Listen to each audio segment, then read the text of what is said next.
মন্ত্ৰী ডাঙৰীয়া নেডাৰ চেয়াৰমেন আৰু তেওঁ নেডাৰ চেয়াৰমেন হিচাপে গো মাংস বন্ধ কৰা কথাটো শ্বিলঙত গৈ নাগালেণ্ডত গৈ নহলে ইটানগৰত গৈ ক'বৰ কাৰণে অনুৰোধ জনাইছো।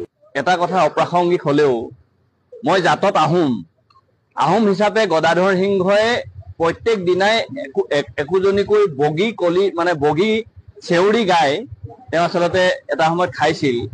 আমি আচলতে আহোম হিচাপে আচলতে গো মাংস খোৱা আগতে এটা পৰম্পৰা আছিল। এতিয়া আমি বেলেগ ধৰণে বৈষ্ণৱ ধৰ্মত আমি আহিলো। তাৰ পাছত ধৰি লওক মানে জীৱ হত্যা মহাপাপ এনেকুৱা ধৰণৰ কথাবিলাকত অহাৰ পাছত আচলতে এই বিষয়বিলাক নাইকিয়া হৈ গ'ল।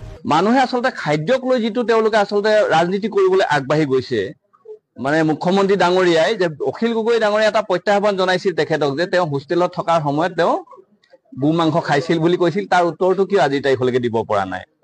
যে তাৰ পাছতো বহু মানুহে তেখেতৰ ওপৰত আঙুলি টোৱাইছে যে তেখেতে আচলতে সেই সময়ত আচলতে গো মাংস তেওঁ যেতিয়া কংগ্ৰেছৰ চৰকাৰৰ দিনত আছিল সেই সময়তো তেওঁ গো মাংসক আচলতে পক্ষপাতিত্ব কৰিছিল। এতিয়া অতি হিন্দু অতি বিজেপি দেখাবলৈ গৈ আচলতে যোগী আদিত্যনাথৰ এটা সমপৰ্যায়ৰ নেতা হবলৈ গৈ আচলতে তেওঁ এনেকুৱা ধৰণৰ কিছু বিতৰ্কত আহিব বিচাৰে। আৰু আমি ভাবো যে অসমত বসবাস কৰা প্ৰতিটো জাতি জনগোষ্ঠী হিন্দু মুছলমান খ্ৰীষ্টান জৈন আহোম চুতীয়া কোচ কছাৰী আমি সম্প্ৰীতিৰে বসবাস কৰিব বিচৰা অসমখনত শংকৰদেৱে মানে সৰ্জন কৰি থৈ যোৱা শংকৰদেৱে